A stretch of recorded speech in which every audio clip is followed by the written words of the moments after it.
بسم الله الرحمن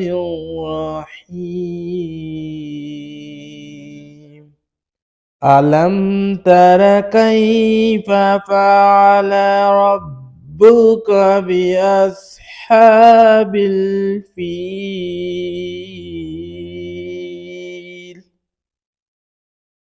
ألم يجعل كيدهم في تضليل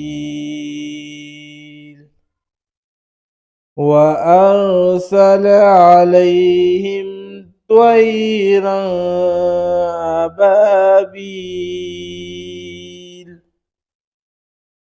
ترميهم بحجارة من سجيل